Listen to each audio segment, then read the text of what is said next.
उद्धव के वस्त्र पड़ गए। तो मानो कांटे उद्धव को ये समझा रहे कि उद्धव तुम ज्ञान देने जा रहे हो, पर जैसे कांटों से ये तुम्हारे वस्त्र फट गए हैं ना, कहीं तुम्हारे ज्ञान का पर्दा न फट जाए। क्योंकि वृंदावन में तो सिर्फ एक ही बात है। क्या है वृंदावन में?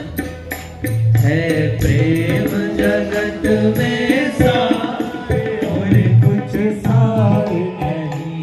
है प्रेम जगत में सारे और कुछ सार नहीं। तू कर ले प्रभु। इसलिए करके धीरे धीरे पहुंच गए वृंदावन की ओर। और जैसे वृंदावन पहुंचे तो वहां जाकर के उन्होंने क्या देखा? ये वृंदावन की वायु कुछ अलग ही है। यमुना जी तो मथुरा में भी है, पर वृंदावन में जो यमुना जी की धारा है ना, उसमें से कुछ अलग ही ध्वनि आ रही है। वहां की जो हवा है ना, उसमें बड़ी मीठी मीठी चंदन की सुगंधी आ रही है।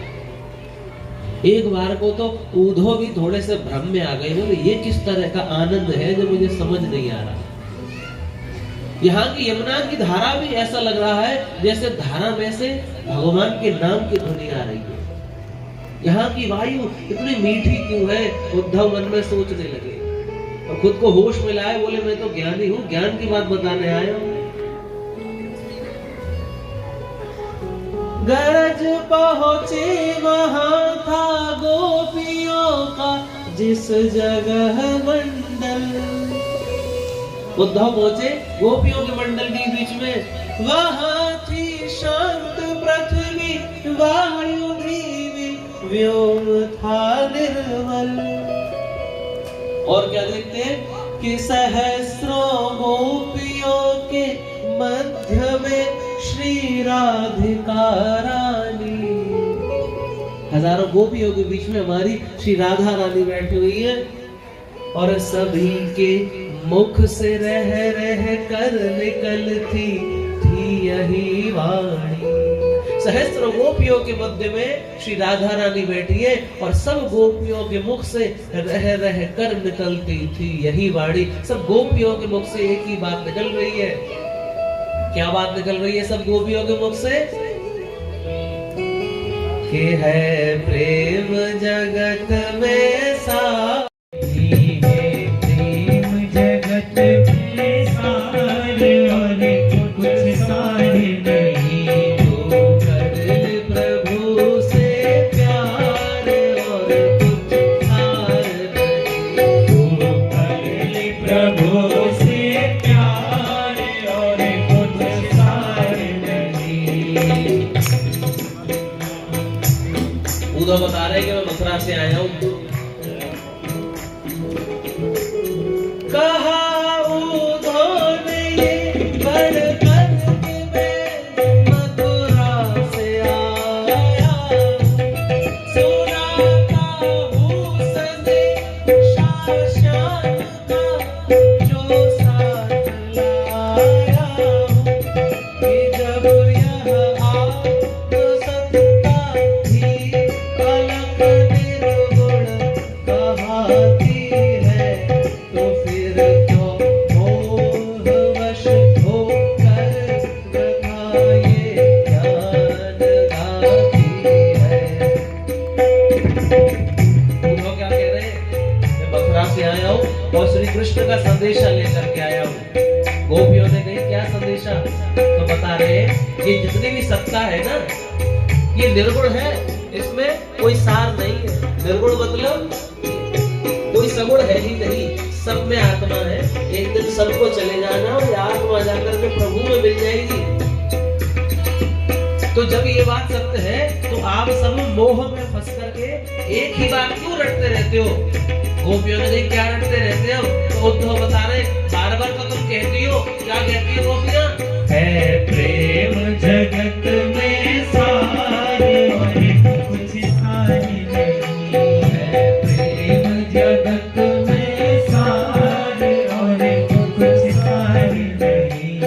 तो कर प्रभु से प्यार और कुछ सारी नहीं।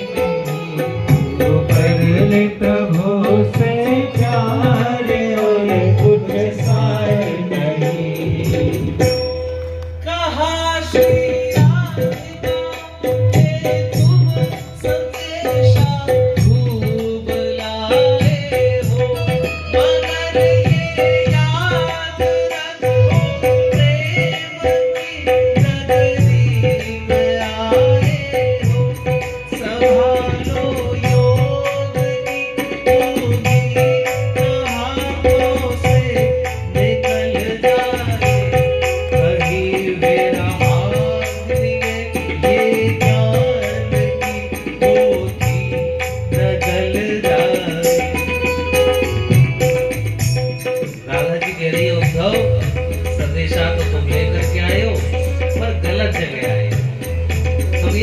की बात करने आए हो, पर ये याद रखो कि तुम प्रेम की नगरी में आए हो।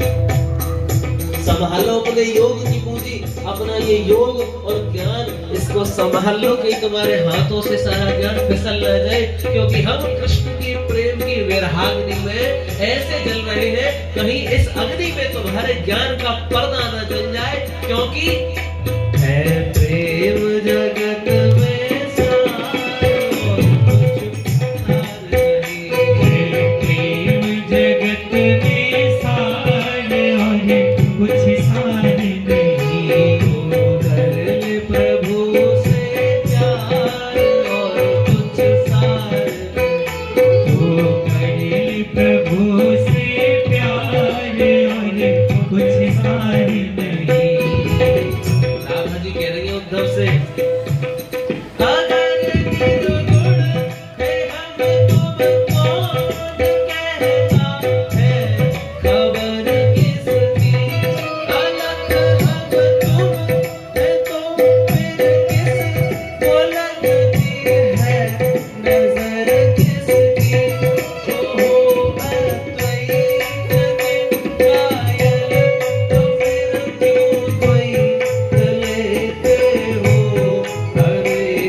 तुम कह रहे हो कि निर्गुण ब्रह्म होता है।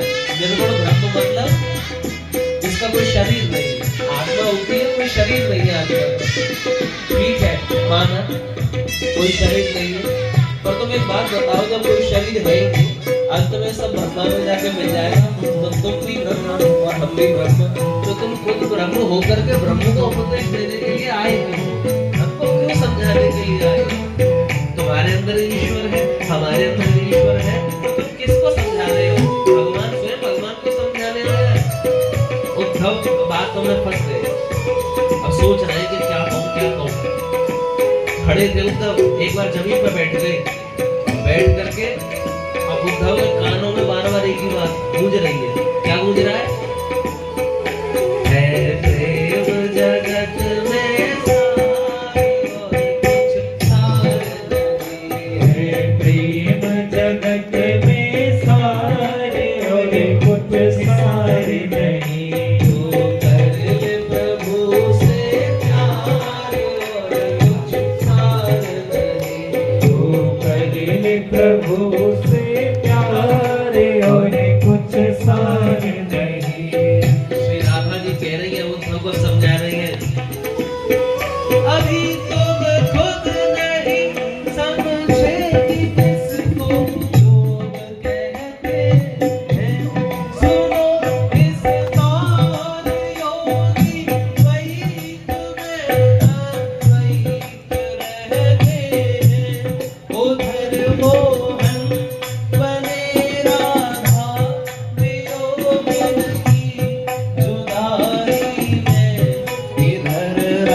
देखो हमारी ओर। अब उद्धव बात कर रहे हैं राधा रानी से, और बात करते करते क्या हुआ कि उधर मोहन बने राधा वियोगिनी की जुदाई में, और इधर राधा बनी है श्याम मोहन की जुदाई में। राधा और कृष्ण एक दूसरे में अपना स्मरण करते हैं कि स्मरण करते करते राधा ही कृष्ण हो गई।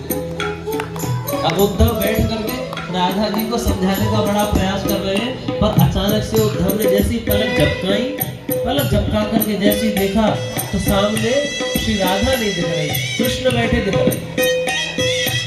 कृष्ण को देख करके चौंक गया ऊपर, अपनी आंखें मीड़ी, अपनी आंखें साफ करी और मन में ये सोच रहे हैं कि अभी तो मेरे सामने श्री राधा रानी बैठी, अब ये राधा कहाँ चली गई, मेरे सामने कृष्ण कैसे आ गए। और बोलना चाह रहे ना, मुख से कोई वाणी नहीं निकल रही। उद्धव का शरीर कंपन करने लगा, मुख से कोई शब्द नहीं निकल रहे, बस ये समझने का प्रयास कर रहे हैं कि मुझे राधा में कृष्ण क्यों दिखाई दे रहे हैं। सामने चारों ओर कृष्ण दिखाई दे रहे हैं और कानों में सिर्फ एक ही ध्वनि सुनाई दे रही है। कानों में क्या सुनाई दे रहा है?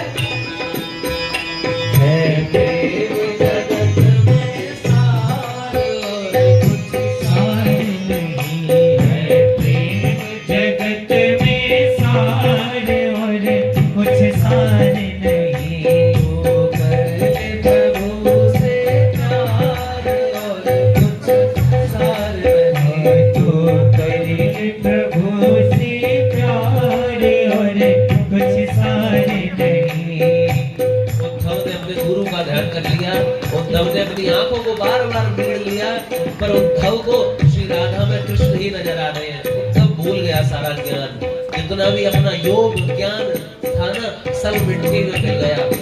उद्धव ने बड़े प्रयास किए कि समझ लूं ये चारों ओर हो क्या रहा है, पर उद्धव को समझ ही नहीं आया। बार बार अपने कान बंद करे, कान बंद करने के बाद भी उसके कानों में एक ही आवाज आ रही है, प्रेम जगत में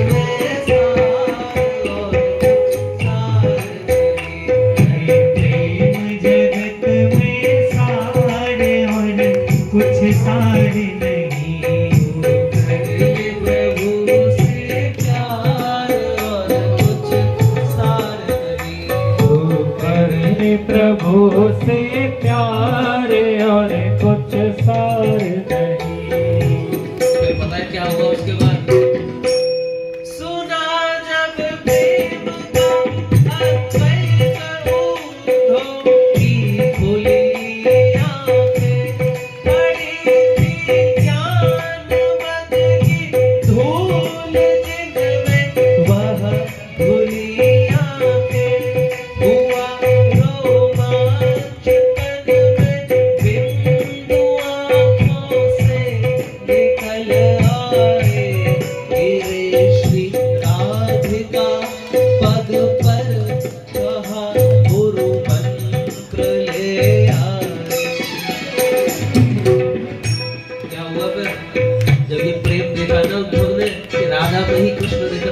कृष्ण ही राधा है, तो उद्धव की आंखें हुआ रोमांच, तन में बिंदु आंखों से निकल आए। उद्धव चाहता नहीं था, पर नेत्रों से आंसू गिरने लगे।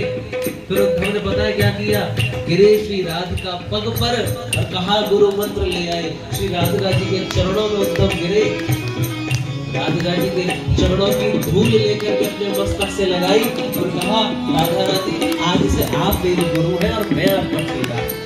मैं समझ गया। दादाजी ने पूछा क्या समझ गए, क्या समझे उद्धव? है प्रेम जगत में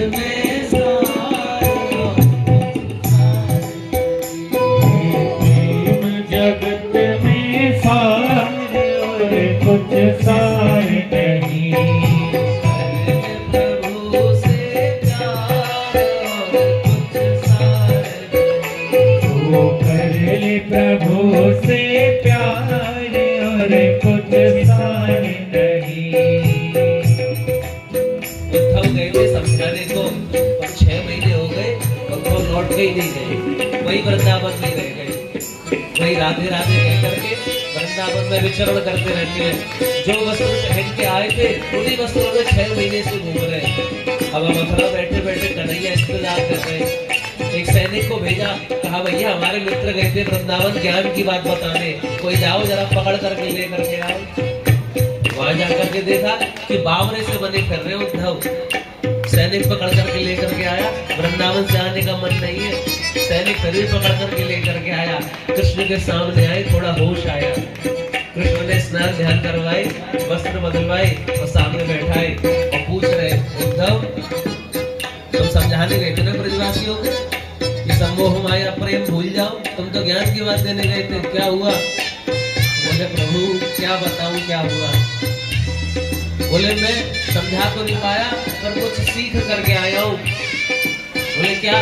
बोले प्रभु बस एक ही बात है अब तो मेरे हृदय में। प्रभु ने ये बात क्या है? तो उद्धव कह रहे है प्रेम जगत में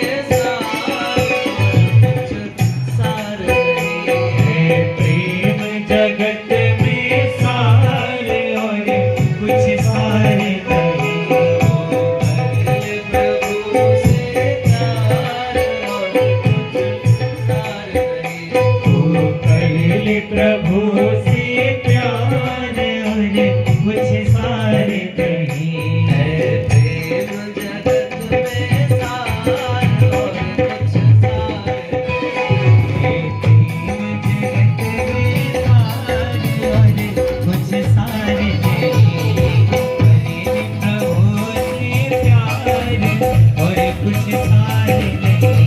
है प्रेम जगत में सार और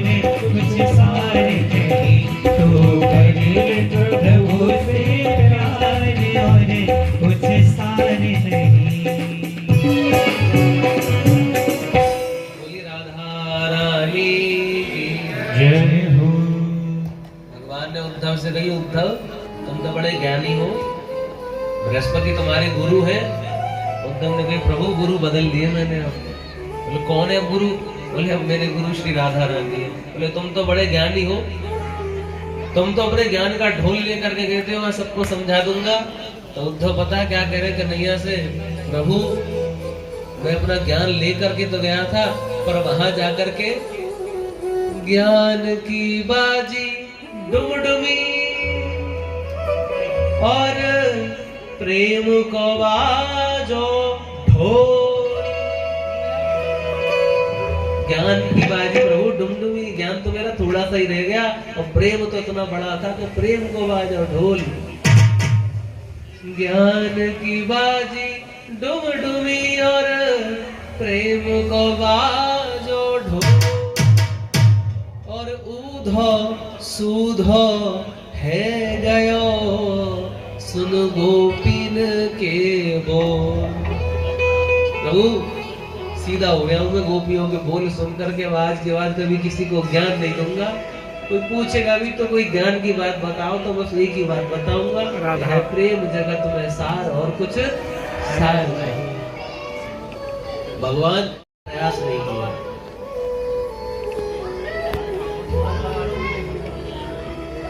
अब जब भगवान कहते हैं ना कि मैं बड़ा दुखी हूँ, मेरे ब्रजवासी मुझसे छूट गए, तो उद्धव पता क्या कहते हैं? अरे भगवान तुमसे ज्यादा तो हम दुखी हैं।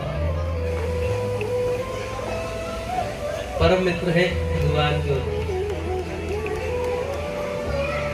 भगवान के लिए कोई साधारण बात थोड़ा ही है अपने सब ब्रजवासियों को छोड़ना, सब कुछ छोड़ना, अपना प्रेम छोड़ना। भगवान जब तक ब्रज में रहे ना, भगवान ने कभी यहाँ पर पादुका नहीं पहनी। भगवान अब मथुरा के राजा बन गए हैं, अब राजपाट संभालने की सारी जिम्मेदारी भगवान की है। अब मथुरा के भगवान राजकुमार है, राजा है, तो मथुरा पे आक्रमण भी हुए। एक जरासंध नाम का राजा है, उसने मथुरा पर आक्रमण किया। भगवान ने उससे युद्ध किया, एक बार हरा दिया। उसने दोबारा युद्ध किया, भगवान ने दोबारा हराया और फिर छोड़ दिया। तीसरी बार फिर हराया, भगवान ने फिर छोड़ दिया। ऐसे बार बार युद्ध करने को आता, अपनी सेना एकत्र करता और भगवान से बार बार युद्ध करने को आता। भगवान ने 17 बार जरासंध को हराया और हरा करके मथुरा से भगा दिया। 18वीं बार जरासंध ने क्या किया कि बहुत सारे ब्राह्मण बुलवाए हरिद्वार से और अनुष्ठान पे बैठा दिए। कहा कि ब्राह्मणों मेरे लिए अनुष्ठान करो, अगर मेरी विजय हो गई तो सबको बढ़िया दक्षिणा मिलेगी, और अगर इस बार में नहीं जीता ना तो सबको टांग दूंगा। पर भगवान तो ब्राह्मणों की रक्षा करने के लिए ही जन्मे। विप्र धेनु सुर संत हित लीन मनुज अवतार। भगवान गाय की रक्षा के लिए, ब्राह्मणों की रक्षा के लिए जन्म लेकर के आते हैं। 18वीं बार जब युद्ध हुआ ना, तो भगवान ने ऐसी लीला करी कि चारों ओर से जरासंध ने घेर लिया, कृष्ण और बलराम बीच में फंस गए। भगवान को युद्ध छोड़ करके भागना पड़ा। एक पर्वत की चोटी पर भगवान चढ़ गए, जरासंध ने चारों ओर से आग लगवा दी। उस पर्वत पे जरासंध ने चारों ओर से आग लगा दी। बोले जहां भी होंगे ना ये दोनों भैया जल करके स्वाहा हो जाएंगे। उस पर्वत के पीछे ही यमुना नदी। तो भगवान हमारे योगेश्वर श्री कृष्ण है, बहुत बढ़िया गोताखोर है महाराज। उस पहाड़ पे से दोनों ने, कृष्ण बलराम ने ऐसी छलांग मारी यमुना जी में, नदी से पार करके चलते चलते द्वारका पहुंच गए। भगवान ने युद्ध छोड़ करके भागे तो भगवान क्या कहलाए? रण छोड़ आए। द्वारका में भगवान का वैभव तो बहुत है, पर सब ये भी जानते हैं कि युद्ध छोड़ करके आए। इसीलिए जो गुजराती लोग आते हैं ना, वो क्या कहते हैं, उनसे पूछो कि द्वारका में कौन छे, तो वो लोग कहते हैं कि राजा रण छोर से। बड़ा आनंद लेते हैं वो ये कह करके। बोले द्वारका के राजा तुम्हारे कैसे हैं? बोले वहां से भाग कर गए मथुरा से, राजा रण छोर से। भैया जब फंस जाओ ना किसी परिस्थिति में तो भाग जाना चाहिए। हमारे राम जी होते ना, नहीं भागते, क्षत्रिय धर्म निभाते। बोले प्राण जाए पर वचन न जाए। युद्ध छोड़ करके श्री राम जी नहीं भाग सकते। युद्ध नहीं जिनके जीवन में, वो भी बड़े अभागे होंगे। या तो प्रण को तोड़ा होगा या वो रण से भागे होंगे। पर ये तो कृष्ण का नैया है ना, प्रण भी तोड़ना जानते हैं और रण भी छोड़ना जानते हैं। हमारे ब्रज में कहावत हो है, ये व्यापार होता है ना पार्टनरशिप का, इसे बहुत अच्छा नहीं माना जाता। तो कहते हैं कि साझे को व्यापार करो तो लक्षण समझो मिट गए। पार्टनरशिप बढ़िया नहीं माने जाती।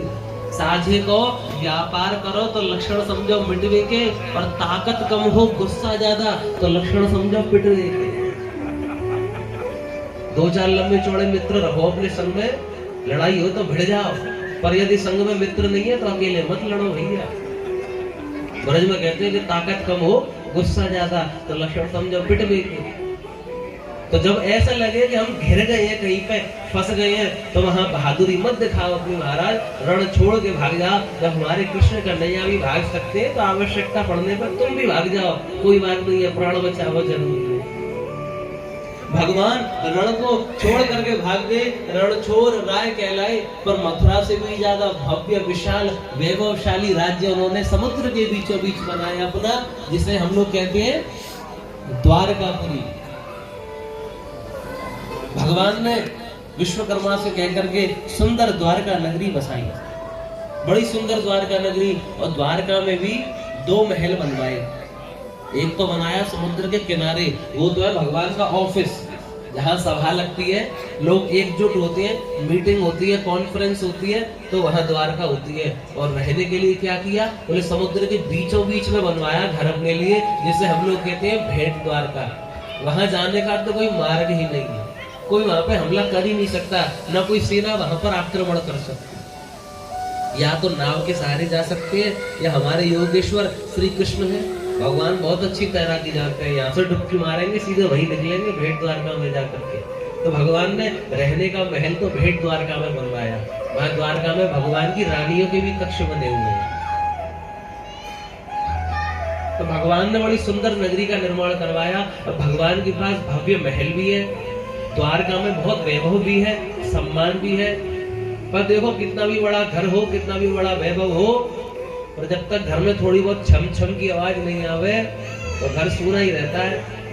अब वसुदेव और देवकी भी भगवान से कहने लगे कि लाला अब अकेले घर में मन नहीं लगता, कुछ ऐसी व्यवस्था करो घर में बहू आवे, कोई व्यवस्था बने। कह तो रहे भगवान से, भगवान कह रहे अरे हमारा थोड़ा सा नाम खराब हो रखा है, इस वजह से कोई रिश्ता लेकर के आता नहीं है हमारे यहाँ। कोई तो पड़ोसी वो कह देता है कि ये चोर है, इनके संबंध मत करना, कोई कह देता है कि ये रण छोर है, इनके संबंध मत करना। तो भगवान भी आनंद ले रहे ना, भगवान का बड़ा वैभव है, बड़ा सम्मान है, बड़ी कांति है चारों ओर। पहले फेसबुक और इंस्टाग्राम तो होते नहीं थे, पर भगवान की ख्याति तब भी बहुत बड़ा नाम सम्मान है। भगवान का सम्मान बड़े बड़े दूर दूर प्रांतों तक है। वहीं पर एक राज्य है, राज्य का नाम है कुंडनपुर। कुंडनपुर में एक राजकुमारी है, उनका नाम है रुक्मिणी। रुक्मिणी ने बड़ा यश सुन रखा है द्वारकाधीश का, भगवान का बड़ा यश सुन रखा है कि द्वारकाधीश बड़े सुंदर है, बड़े सुदृढ़ है, बड़ा ही सरल स्वभाव है द्वारकाधीश का। और रुक्मिणी के घर वालों ने रुक्मिणी का संबंध कर दिया है। किसके साथ में कर दिया है? शिशुपाल के साथ संबंध तो कर दिया। अब रुक्मिणी जी करना तो नहीं चाहती विवाह, पर रुक्मिणी जी का भैया रुक्मी, उनका मित्र है शिशुपाल, तो इसीलिए वहां संबंध कर दिया है। और उनके पिताजी हैं भीष्मक जी, उन्होंने भी कुछ नहीं कहा। तो वहां कुंडनपुर में रुक्मिणी जी के विवाह की पूरी तैयारियां चल रही है, पूरा कुंडनपुर सज चुका है, खूब बढ़िया सजावट हो रही है वहां पर। और शिशुपाल से विवाह होना तय हो चुका है, पर रुक्मिणी मैया के मन में तो द्वारकानाथ बसते हैं, इसीलिए उन्होंने पंडित जी को बुलवाया। पंडित जी के लिए एक पत्र लिख करके दिया रुक्मिणी जी ने, और कहा पंडित जी महाराज आप एक कृपा करो, ये पत्र कैसे भी द्वारकाधीश के पास तक पहुंचा दो। पंडित जी पत्र लेकर के रथ में बैठ करके द्वारका गए। द्वारकानाथ ने सब जगह कह रहा है कि मेरे नगर में कोई भी ब्राह्मण आए तो कोई रोको मत, सीधे मेरे कक्ष तक आप उसे ला सकते हैं। अब अगले ही दिन विवाह होना है। अब पंडित जी जैसे तैसे रात्रि में पहुंचे द्वारकानाथ के पास, और भगवान के सीधे कक्ष में गए, और कक्ष में जाकर के भगवान से कहा प्रभु प्रणाम, द्वारकाधीश की जय। जी ब्राह्मण देवता बताइए। बोले मैं एक पत्र लेकर के आया हूँ, थोड़ा सीक्रेट पत्र है, कुंडनपुर की राजकुमारी रुक्मिणी जी ने भिजवाया। भगवान ने कहा ब्राह्मण देव आपसे तो कुछ छुपा नहीं है, आप ही पढ़ करके बता दो। तो ब्राह्मण देवता बता रहे कि रुक्मिणी जी ने उसमें ऐसा लिखा है, हे द्वारकाधीश मैंने आपको कभी देखा तो नहीं है, पर आपके स्वरूप का बहुत वर्णन सुना है मैंने। आप सांवरे हैं पर बहुत सलोनी भी है, आपके नयन बड़े चपल हैं, आपकी कांति बहुत दिव्य है, आपकी वीरता के, आपके पौरुषत्व के मैंने बहुत उदाहरण सुने हैं। आपकी प्रशंसा सुन सुन करके मैंने मन ही मन आपको अपना पति मान लिया है।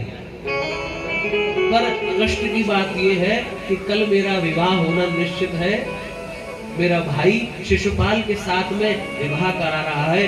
यदि मेरा विवाह आपसे नहीं हो पाया ना, तो मैं अपने प्राण त्याग दूंगी।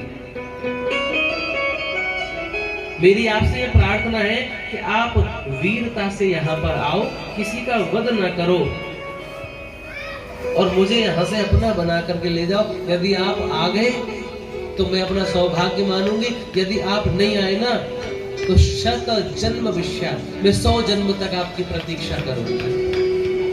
आप नहीं आए ना तो ये जन्म मैं अपना समाप्त कर दूंगी। और जैसे ही ब्राह्मण देवता ये पत्र पढ़ रहे हैं ना, भगवान के चेहरे पर मुस्कुराहट बढ़ती चली जा रही है। ब्राह्मण ने जैसे ही द्वारकाधीश की तरफ देखा, मंद मंद मुस्कुरा रहे हैं। पूछा प्रभु आपकी ओर से क्या उत्तर है? भगवान कह रहे हैं अरे महाराज क्या बताऊं, जो व्यथा रुक्मिणी जी की है वही मेरी भी है। मैंने भी बड़ी उनकी प्रशंसा सुनी है कि कैसी मृगलोचनी है, कैसी करवर गामिनी है, बड़ी सुंदर है, भाव तो मेरा भी है। पर मुझे लगा कि शिशुपाल से इनका संबंध हो रहा है, ऐसे बीच में जाकर के विधान न डालो, पर रुक्मिणी जी ऐसा चाहती है तो ऐसा ही होगा। ये तो मेरे मन की ही सी बात आपने कह दी ब्राह्मण देव। भगवान ने तुरंत अपना रथ निकाला, और रथ निकाल करके भगवान ने पंडित जी से कहा आइए पंडित जी विराजिए, और उसमें बैठते भगवान ने अपने सुंदर सुंदर घोड़े उस रथ में लगाए। सुग्रीव मेघ पुष्प बलाहक सैन्य रथ में बैठाए, और महाराज सीधे रथ दौड़ा दिया। घर में किसी को कोई बात भी नहीं बताई कि कहाँ जा रहे, क्यों जा रहे। अब जब रथ निकल गया ना द्वार से, तो पीछे से दाऊ जी ने देखा कि ये रात्रि में कन्हैया कहाँ जा रहा है रथ लेकर के। तो सेनापति से पूछा, उन्होंने बताया कि कुंडनपुर से कोई पंडित जी आए थे पत्र लेकर के। तो दाऊ जी बोले कुंडनपुर में तो कल विवाह होने वाला है शिशुपाल के साथ रुक्मिणी का, और ये रात्रि में ऐसे दौड़े दौड़े गए, कहीं ऐसा ना हो कि कोई घटना घट जाए। दाऊ जी तो बड़े है ना, सोच रहे हैं कहीं ऐसा ना हो कि हमारा छोटा भैया किसी मुसीबत में पड़ जाए। इसीलिए दाऊ जी महाराज ने अपने भैया जो बड़े बड़े वीर सेना में है उनके, उन सबको लेकर के उन्होंने कहा सुबह हम भी निकल देंगे 4 बजे ब्रह्म मुहूर्त में, हम भी जाएंगे, हमारा लाला कहीं फंस नहीं जाए। और उस पत्र में रुक्मणी जी ने लिख करके दिया है, यदि आप आओ ना तो हमारे नगर में जो हमारी गौरी माता गिरजा माता का मंदिर है ना, उस मंदिर के सामने बगीचे में आपको मिलूंगी मैं। समय लिख दिया उन्होंने, इतने बजे आप उस बगीचे में आ जाना। फोन होते, व्हाट्सएप होता तो सुविधा हो जाती, उस समय सुविधा नहीं थी।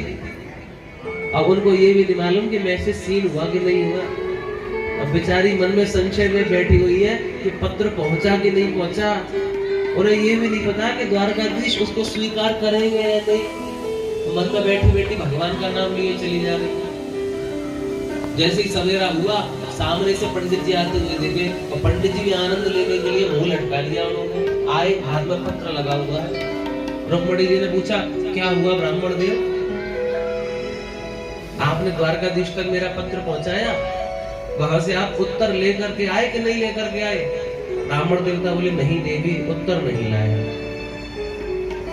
रुक्मणी जी के तो प्राण ही जैसे निकल गए होते, पर जैसे ही रुक्मणी जी का चेहरा देखा, ब्राह्मण देव बोले, देवी उत्तर नहीं लेकर के आया, साक्षात द्वारकाधीश को ही साथ में लेकर के आया हूं। बोले द्वारकाधीश की जय हो।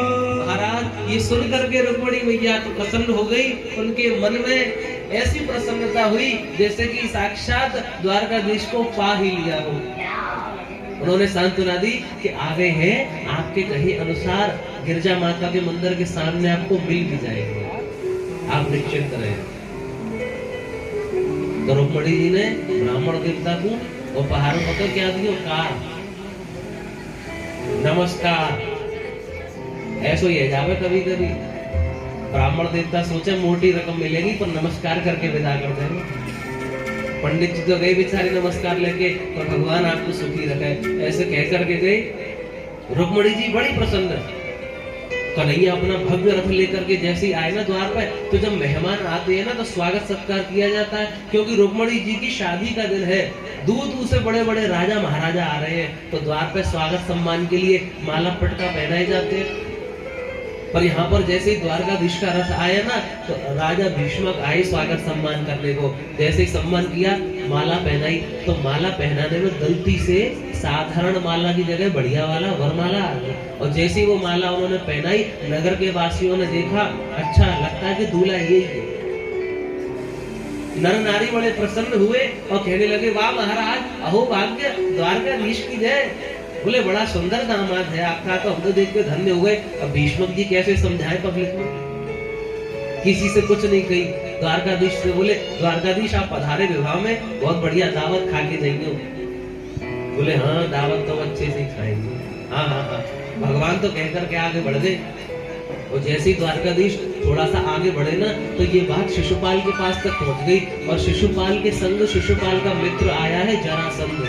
जरासंध कौन है? जिसने मथुरा में 17 बार भगवान पे आक्रमण किया, वो जरासंध है। शिशुपाल का मित्र भी है। और जैसे ही ये बात पता चली जरासंध को, तो जरासंध ने शिशुपाल से कहा, अरे ये ग्वाला कृष्ण यहाँ भी आ गया। मैंने तो सोचा कि युद्ध में मारा गया होगा, पर शिशुपाल मैं सत्य बताता हूँ, अगर ये ग्वाला कृष्ण यहाँ पर आया है ना, तो कोई ना कोई अनहोनी जरूर होगी। मैं तुझे सलाह देता हूँ, रुक्मणी की रक्षा के लिए अंगरक्षक भेज दो। शिशुपाल ने बढ़िया बढ़िया अंगरक्षक रुक्मणी की रक्षा के लिए भेज दिए। और रुक्मणी जी पूजा का थाल लेकर के गिरजा मंदिर में देवी की प्रार्थना करने के लिए आई हैं, वहां पर उनको धन्यवाद देने के लिए आई हैं। और मैया यहाँ पर आकर के देवी के दर्शन कर रही है, पर अभी तक कृष्ण भगवान उन्हें मिले नहीं है। मंदिर में आई, पर ज्ञात तो हो गया है ना कि द्वारकाधीश यहाँ पर आ गई है। सामने पूजन का थाल लेकर के मैया के सामने खड़ी है। मैया कह रही, मैया आपने तो बड़ी कृपा करी। मैया को पुष्प का हार पहनाया और मैया से बस एक ही प्रार्थना कर रही है। किसी का व्यवहार नहीं होता है ना, तो उसे भी गिरजा माता से यही प्रार्थना करनी चाहिए। रुक्मणी जी क्या प्रार्थना कर रही है कि मनु जाहे राचे मिला है सोवर सहज सुंदर सावरो सुंदर सावरो करुणा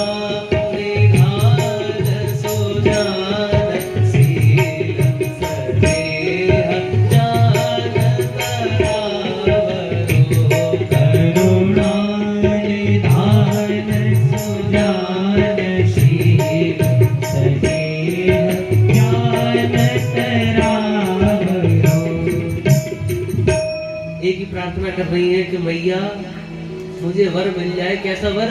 सहज सुंदर सावर। आजकल तो सब गोरा मांगती है, भैया मेरा पति गोरा हो, सुंदर हो। रुक्मणी जी कैसा मांग रही है? सहज सुंदर सावर, करुणा करने वाला हो। जैसी मैया से प्रार्थना करी, एक सुंदर पुष्प आशीर्वाद स्वरूप में रुक्मणी जी के ऊपर आकर के गिरा। रुक्मणी जी समझ गई कि सब मंगल ही होगा। और रुक्मणी जी जैसे ही दर्शन करके मुड़ी तो उन्होंने क्या देखा कि बहुत सारे अंगरक्षक खड़े।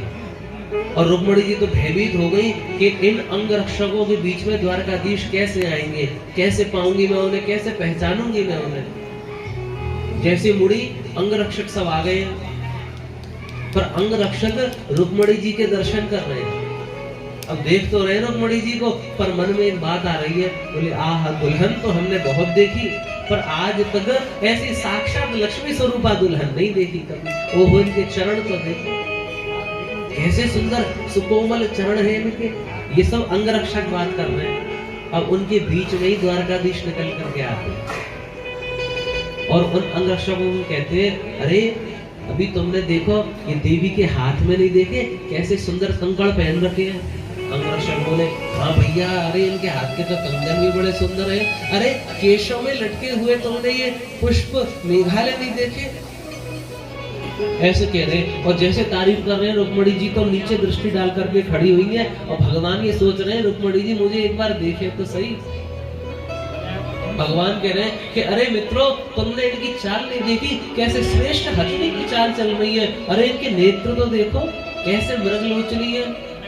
लक्ष्मी जी का स्वरूप देखते देखते अंगरक्षक तो वहीं स्तब्ध हो गए और स्वयं द्वारकाधीश उनके स्वरूप की सराहना कर रहे हैं। और सराहना करते करते, अच्छा तुम्हें मालूम है कि साक्षात लक्ष्मी जैसी है और इनकी जोड़ी किसके साथ अच्छी लगेगी? देखो मैं खड़े होकर के दिखाता हूँ। और स्वयं द्वारकाधीश जाकर के रुक्मणी जी के बगल में खड़े हो गए और हाथ पकड़ लिया है। अब अंगरक्षकों से पूछ रहे, बताओ कैसी लग रही है जोड़ी? अब अंगरक्षक तो भूल गए हम यहाँ पे आए क्यों हैं। वो कह रहे, अरे वाह वाह, बड़ी सुंदर जोड़ी है। ऐसा लग रहा है कि राम और सीता खड़े हैं, ऐसा लग रहा है कि लक्ष्मी और नारायण खड़े हैं। अरे भैया देखो तो सही, ऐसा जोड़ा तो हमने कभी नहीं देखा। दोनों देख करके सारे अंगरक्षक मंत्रमुग्ध हो गए। सभी अंगरक्षकों के सामने देखते देखते द्वारकाधीश रुक्मणी जी का हाथ पकड़ करके धीरे धीरे चलते हुए आए हैं। और जैसे ही आगे बढ़े, थोड़े सामने रथ खड़ा हुआ देखा। सभी अंगरक्षक कह रहे, अरे वाह क्या सुंदर रथ है, देखो क्या सुंदर जोड़ी, क्या सुंदर रथ। और देखो घोड़े कितने श्वेत और सुंदर लगे हैं। ऐसा स्वरूप तो हमने कभी देखा ही नहीं है। कृष्ण भगवान ने रुक्मणी जी को बैठाया रथ में, स्वयं आगे बैठे। अंगरक्षक तो महाराज देखते ही जा रहे हैं। बोले ऐसा लग रहा है कि साक्षात कोई देवता ही उतर आए हो। बिल्कुल अप्सरा जैसा स्वरूप है रुक्मणी जी का। और इनकी जोड़ी कितनी अच्छी लग रही है श्याम सुंदर के संग में। आपस में ऐसी बात कर रहे हैं। बात करते करते भगवान ने महाराज धीरे धीरे अपना रथ आगे बढ़ाया, थोड़ी स्पीड बढ़ाई और बढ़ाते बढ़ाते ले गए। बात करते करते और पीछे अंगरक्षक खड़े रह गए। अब आपस में एक दूसरे से बात कर रहे हैं। फिर पूछ रहे हैं, भैया हम यहाँ पर क्यों आए थे? भगवान ने ऐसी मोहिनी फेरी कि भूल गए क्यों आए थे। तो सोचने लगे। सोचते सोचते एक ने कही, अरे भैया हम तो यहाँ पे रुक्मणी की रक्षा करने के लिए आए थे, कहीं वो श्याम सुंदर सावरा सलोना भगा के नहीं ले जाए। और जैसे ही उनको होश आया ना, फिर तो महाराज बोले, ओ लेगो लेगो लेगो लेगो लेगो लेगो भैया लेगो। अब तो पछताए थे क्या फायदा जब जोड़िया चुग गई खेत। महाराज अब तो द्वारकाधीश श्री रुक्मणी जी को लेकर के आगे बढ़ गए हैं। रुक्मणी जी के मन में तो बस एक ही बात गाई जा रही है। रुक्मणी जी बस एक ही बात का स्मरण कर रही है कि मैं तो बड़ी सौभाग्यशाली हूँ, आज मेरे घर पे मेरे आंगन में द्वारकाधीश आ गए हैं। रुक्मणी जी को ऐसा लग रहा है कि मैं कोई स्वप्न देख रही हूँ। रुक्मणी जी एक ही बात कह रही है, चौक पर आओ माटी रंगाओ, आज मेरे पिया मेरे घर आए हैं। रुक्मणी जी कह रही है, चौक पुराओ माटी रंगाओ, आज मेरे पिया घर मेरे पिया घर आवे। शौक पूरा आटी लगाओ, आज मेरे पिया घर आवे। आज मेरे पिया घर आवे। खबरे सुनो जो, खुशी मनाओ जो, आज मेरे पिया घर आवे। आज मेरे पिया घर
जुड़े आज मेरे पिया घर आवेंगे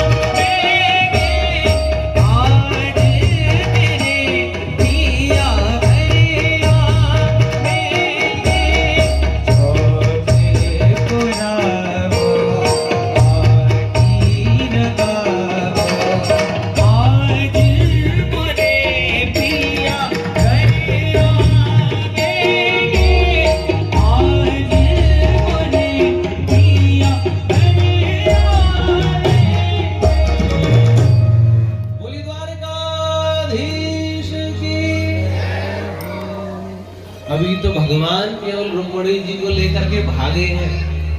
अब रुक्मणी जी को ले जाने के चक्कर में महाराज युद्ध भी हो गया पीछे, क्योंकि पीछे पीछे रुक्मणी जी के भाई भी आए हैं, युद्ध भी हुआ है, सबने मिलकर के द्वारकाधीश को घेर लिया। और जब चारों ओर से घेर लिया है, शिशुपाल, जरासंध, रुक्मणी जी को भैया सबने घेर लिया। अब क्या सोच रहे हैं कि आज तो घेर के पकड़ ही लेंगे इस ग्वाले को।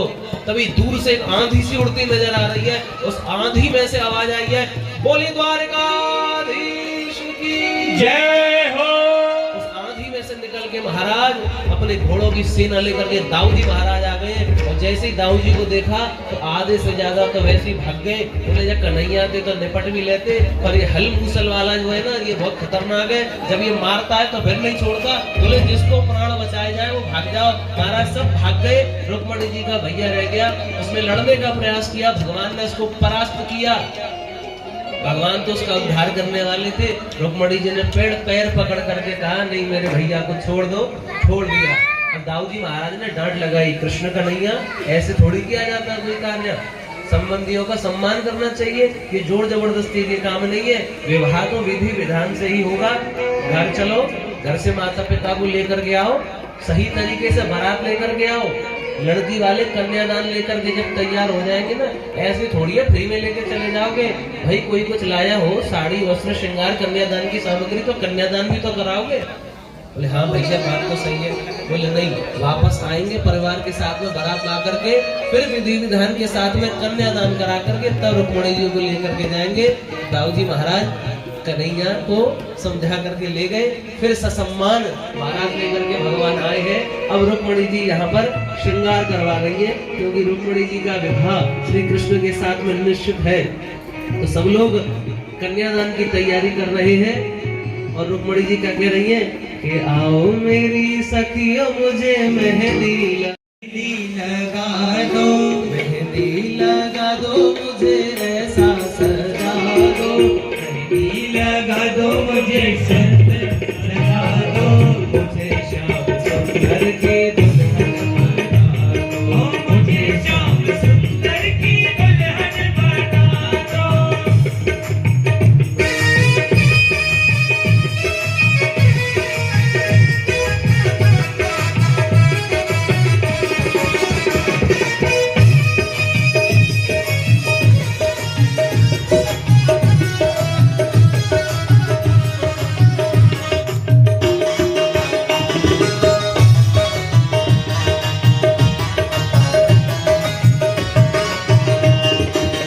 सत्संग में मेरी प्रीति चलाई, सत्संग में मेरी बात चलाई, सत्संग में मेरी बात चलाई, सत्संग में मेरी बात चलाई। सद्गुरु ने मेरी प्रीति सगाई, सद्गुरु ने मेरी प्रीति सगाई।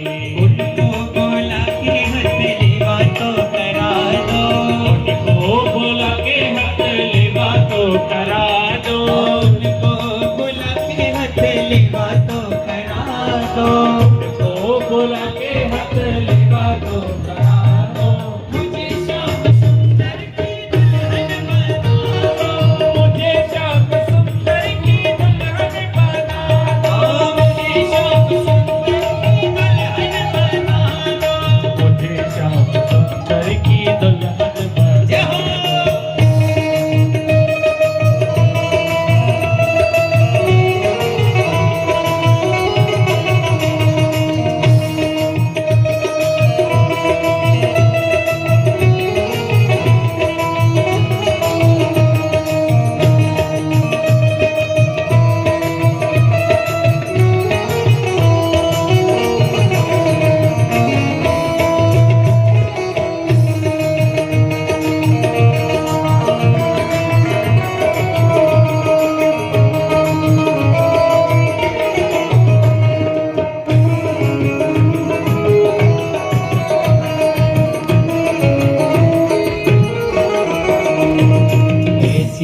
चुनरी जो रंग राही छूटे, ऐसी ओढ़ चुनरी जो रंग राही छूटे, ऐसा वरु दूल्हा जो कबो न रूठे, ऐसा वरु दूल्हा जो कबो न रूठे। अटले सुहाग वाली बिंदिया लगा दो, अटले सुहाग वाली बिंदिया लगा दो, अटले सुहाग वाली बिंदिया लगा दो, अटले सुहाग वाली बिंदिया लगा दो। मुझे श्याम सुंदर की दुल्हन बना दो, मुझे श्याम सुंदर की दुल्हन बना दो, मुझे श्याम सुंदर की दुल्हन बना दो, मुझे श्याम सुंदर की दुल्हन बना दो।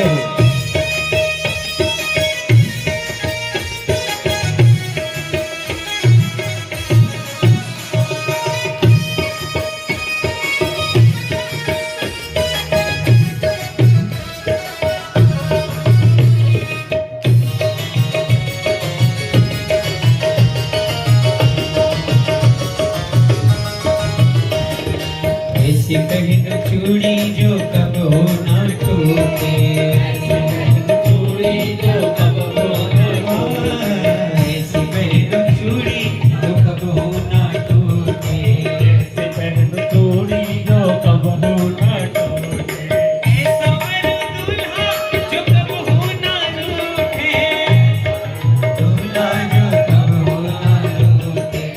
आज मेरी मोतियों से मांग सजा दो, आज मेरी मोतियों से मांग सजा दो, आज मेरी मोतियों से मांग सजा दो, आज मेरी मोतियों से मांग सजा दो।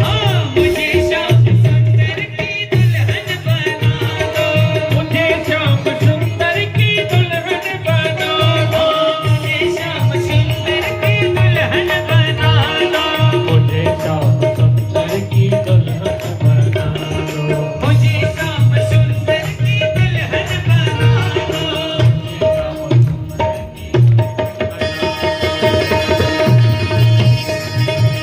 मुझे श्याम सुंदर की दुल्हन बना दो, मुझे श्याम सुंदर की दुल्हन बना दो, मुझे श्याम सुंदर की दुल्हन बना दो। बोली रुक्मणी रमण भगवान की। इस भजन में एक बात तो समझ में आई कि हर दुल्हन की एक कामना होती है कि ऐसा वरु दुल्हा जो कबहू नाही रूठे, मतलब रूठने वाला दुल्हा नहीं चाहिए भैया किसी को। और हमारे कृष्ण कन्हैया ऐसे है कि कभी रूठते नहीं है, लोगों पर एक नहीं संभाली जाती है, कृष्ण कन्हैया अनेकों को संभाल सकते हैं और गुस्सा नहीं करते किसी को। इसीलिए पतियों को भी प्रयास करना चाहिए कि भैया कम से कम रूठे, क्योंकि शादी से पहले एक कामना होती है हर देवी की, ऐसा वरु दुल्हा जो कबहू ना ही रूठे। ऐसे आनंद है और ऐसे ही आनंद होते रहेंगे। कुछ मुख्य सूचना है, उसके बाद में फिर बढ़िया भजन गा करके सबके और नृत्य करा देंगे। अब पहली सूचना तो यही है कि उपस्थित हो जाइएगा। सुंदर सुदामा जी का प्रसंग को लेकर के आए, भक्तों को लेकर के आए, ताकि उनका जीवन भी धन्य बने। जय जय श्री राधे, जय जय श्री राधे श्याम। हो लगे दूल्हा सा तू, दिलदार सांवरे, हो तेरा किसने किया श्रृंगार सांवरे, तेरा किसने किया श्रृंगार सांवरे, तेरा किसने किया श्रृंगार सांवरे, तेरा किसने किया श्रृंगार सांवरे। लगे दूल्हा सा तो दिलदार सांवरे, लगे दूल्हा सा तो दिलदार सांवरे, हो तेरा किसने किया श्रृंगार सांवरे, तेरा किसने किया श्रृंगार सांवरे।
अंधे हो के। ये 4 लाइनों का भाव है जिसमें इंसान के जीवन की सच्चाई है। क्रोध के कारण अंधे हो कर तुमको भी ललकार दिया। जब चाहा पूजा की और जब चाहा धुतकार दिया।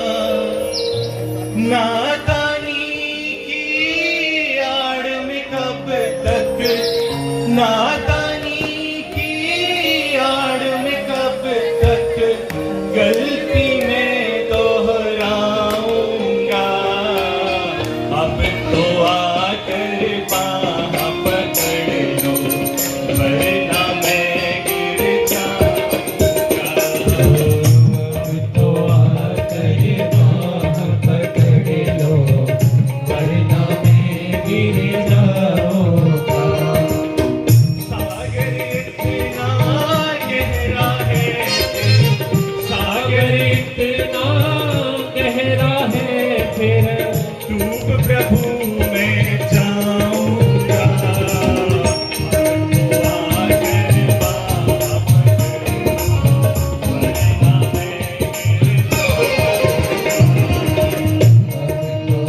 आकर बाह पकड़ लो वरना मैं गिर जाऊंगा। कुछ तो मेरे कर्म है से जग पर मैं शर्मिंदा। कुछ तो मेरे कर्म है से जिन पर मैं शर्मिंदा हूँ। सिर पे कर्ज है मात पिता का, इसीलिए मैं जिंदा हूँ। सिर में कर्ज है मात पिता का, इसीलिए मैं जिंदा हूँ।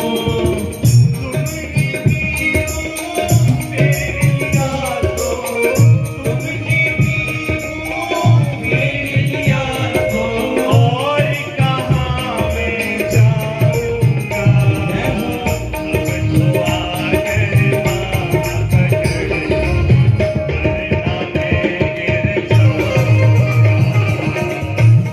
तो आकर बाह पकड़ लो वरना मैं गिर जाऊंगा।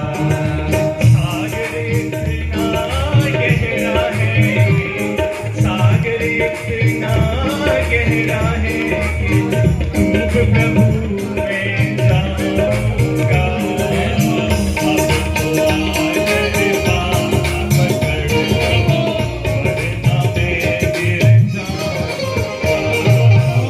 अब तो आकर बाह पकड़ लो वरना मैं गिर जाऊंगा।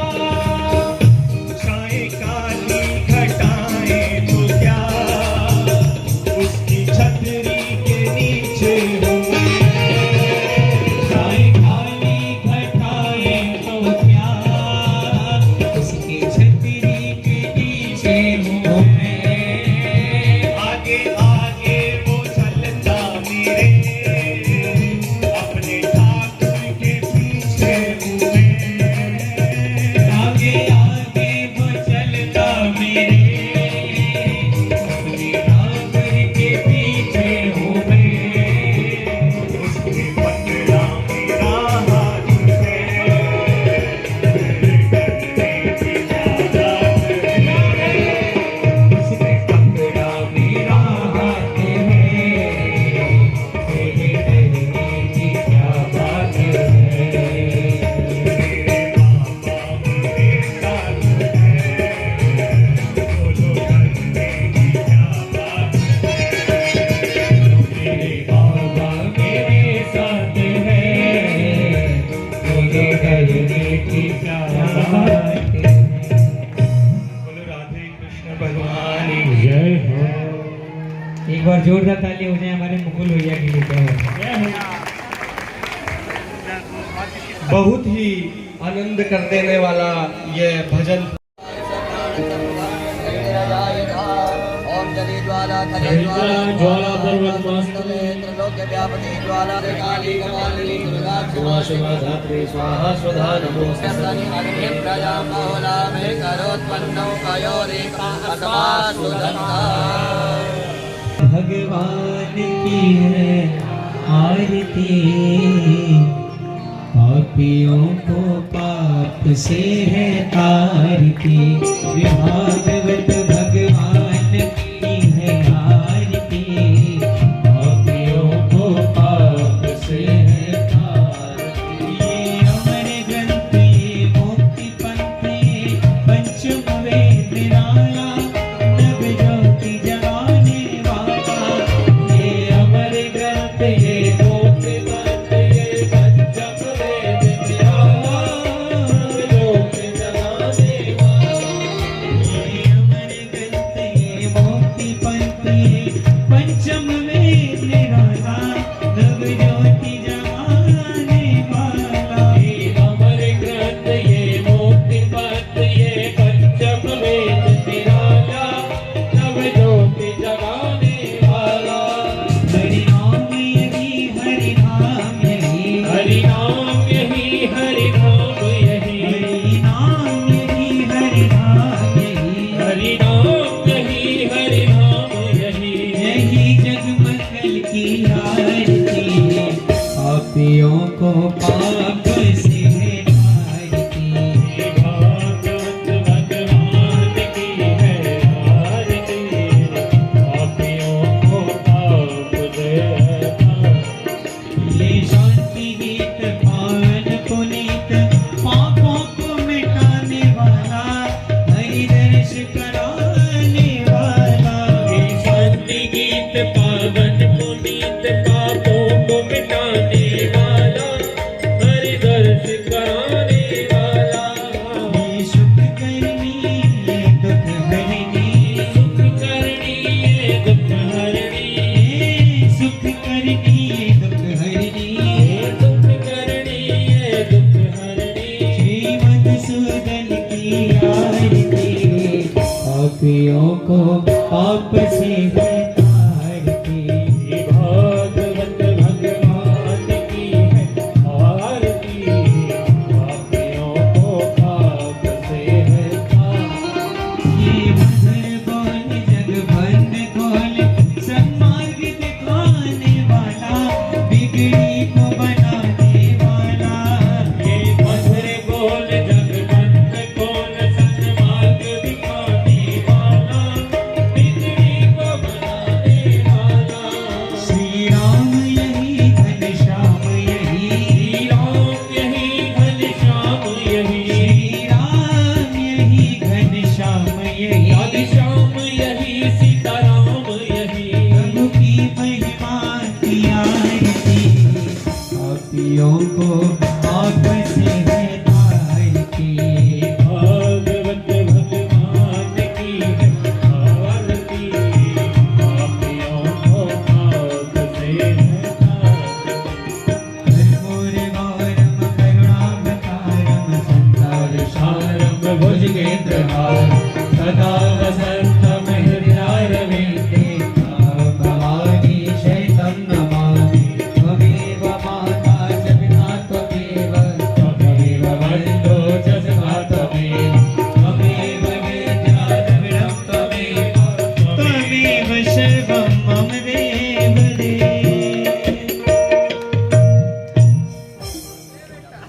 सुतं दोयं ब्राह्मणम् आरार्दिक्योपरि अङ्गलगनं मनुष्याणां सर्वपापं व्यपोहते सर्वकष्टं व्यपोहते सर्वदुःखं व्यपोहते ॐ जलेन शीतलीकरणेन स्वात्माभिवन्दनात् हस्ते पुष्पं गृहीत्वा मन्त्रपुष्पाञ्जलिं कुर्यात् ॐ यज्ञेन यज्ञमयजन्त देवास्तानि धर्माणि प्रथमान्यासन्नादेहनाकं महिमानः सचन्दरपूर्वे साध्याः सन्ति देवाः ॐ राजाधिराजाय प्रसय्यसायिने नमो वयं वैश्वरणाय कूर्महे समे कामान् कामकामाय मह्यं कामेश्वरो वैश्वरणो ददातु कुबेराय वैश्वरणाय महाराजाय नमः ॐ विश्वतश्चतुर्थ विश्वतो मुखो विश्वतो बाहुर्त विश्वतस्तात् संबाहुभ्यां नमः संपदद्दैर्या वा भूमि जयन् देव एकः ॐ एकदन्ताय विद्महे